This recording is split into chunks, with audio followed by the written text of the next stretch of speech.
The next thing to do to protect yourself is lose weight if you are obese.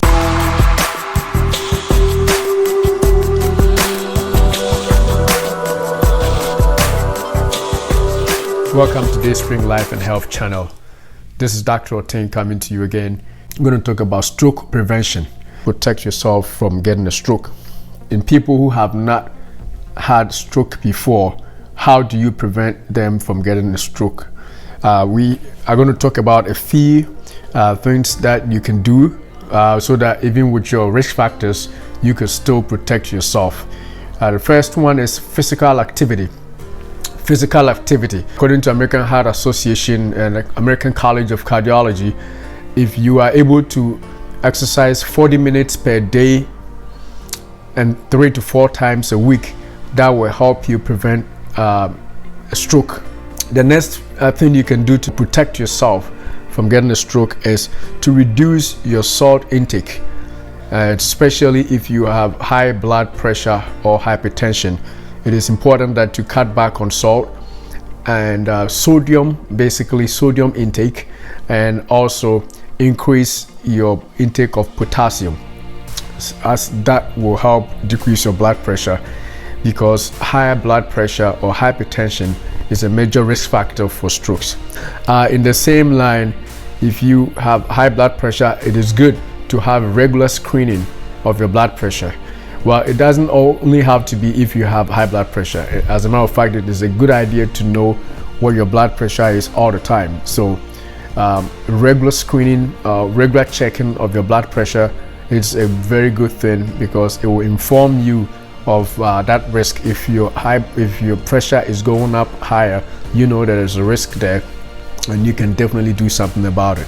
So on your own, I would encourage that you buy yourself a blood pressure monitor, one which is from any of your local pharmacies. You could get one. Obviously, it does not replace going to the doctor and having them check it, but it will be a great start, as it will give you an idea of where you are, and potentially give you the reasons to go see a doctor if you see them higher. And check it regularly. The way you can do is, you could do 3 times check. You check the blood pressure 3 times in a row. A morning, first time you wake up, you sit down, you check 3 times in a row, separated by maybe 2 minutes or so apart.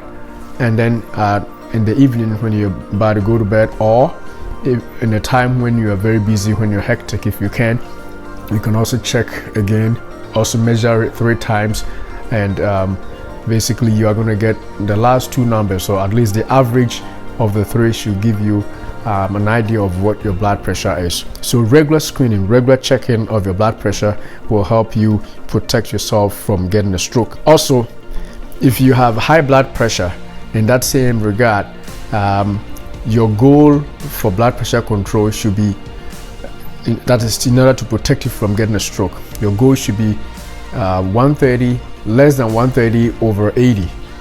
At worst, it should be less than 140 over 90. If your pressure is higher than 140 over 90, you know you need to control it.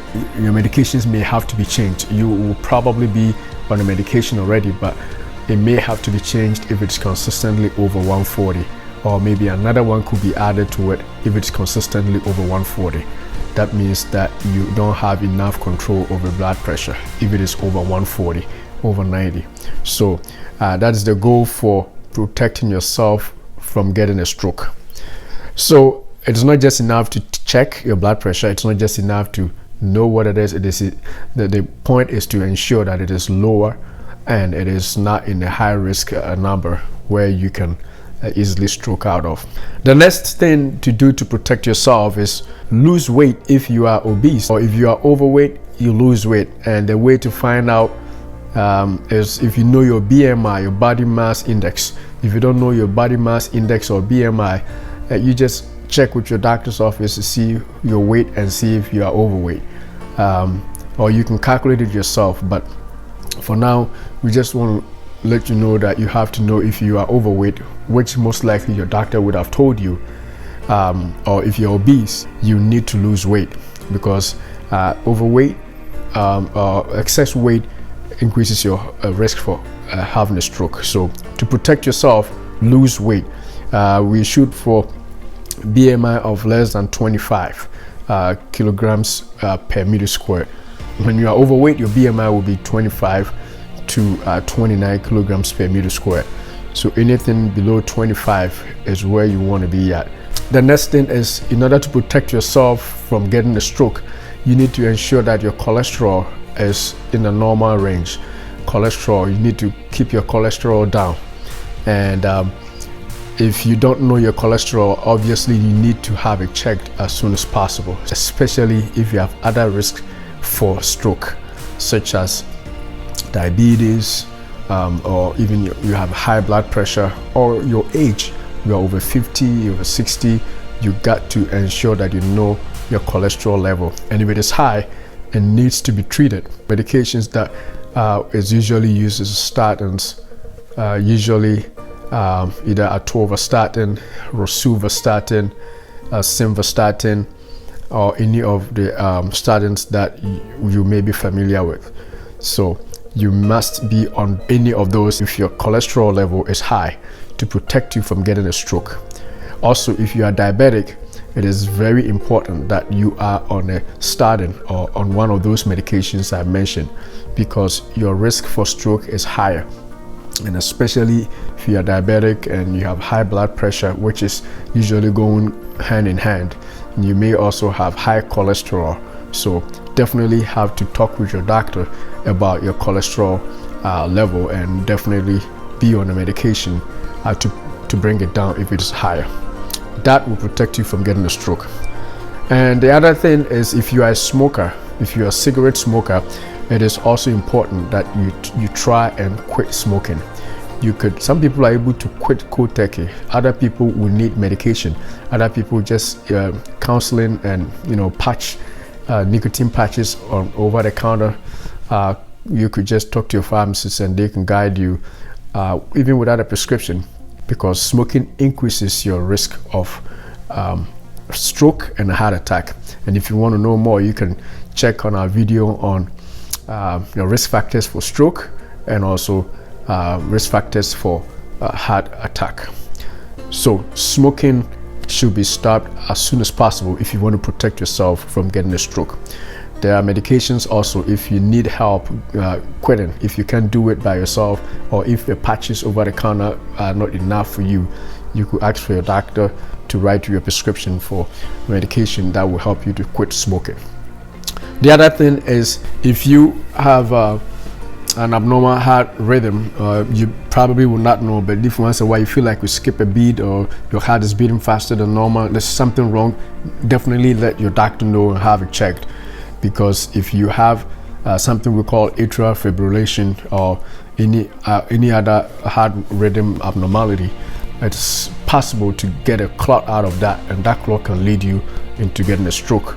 So definitely have it checked out. And if you have been checked out and you know you have A-fib, you definitely have to be on a medication to protect you against clot, so that you won't get a stroke. So definitely have that checked. If you have ever been told that you have carotid stenosis, or a blocking of the arteries in your neck, or anywhere for that matter, if you have ever been told about any vascular disease pertaining to blockade or narrowing of your vessels, you need to be treated. And I'm hoping that if you have such a condition, your doctor would have already put you on a medication to treat it. But if not, you can always talk to your doctor about it, and hopefully they'll put you on a medication that protects you from getting a stroke out of that. Some of the medications that I use are just regular old aspirin, and also the cholesterol lowering medication like the statins, atorvastatin, rosuvastatin, lovastatin, or simvastatin, and any of those, And lastly, to protect yourself from getting a stroke, we used to recommend aspirin, 81 milligrams, or baby aspirin, for people with a high risk of getting a heart attack and stroke to take it daily. And recently studies have shown that more people probably are getting hurt by that than are getting the benefit. So if you are over 65 with the risk factors for stroke and heart disease, you definitely need to talk to your doctor about it, because it is still protective. Aspirin, baby aspirin can still protect you from getting a stroke when needed. But your doctor will have to assess your risk for bleeding, and also to ensure that that risk does not far outweigh a protection from aspirin.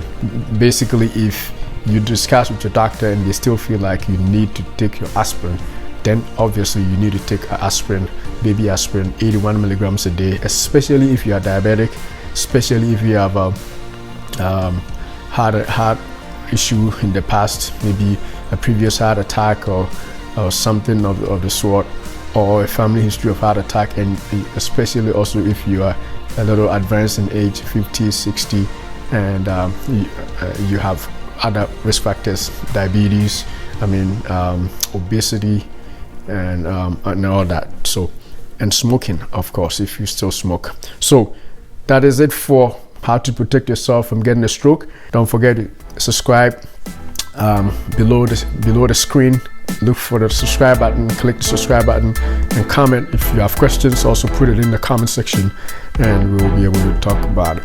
Beloved, I wish above all things that you prosper and be in health, even as your soul prospers.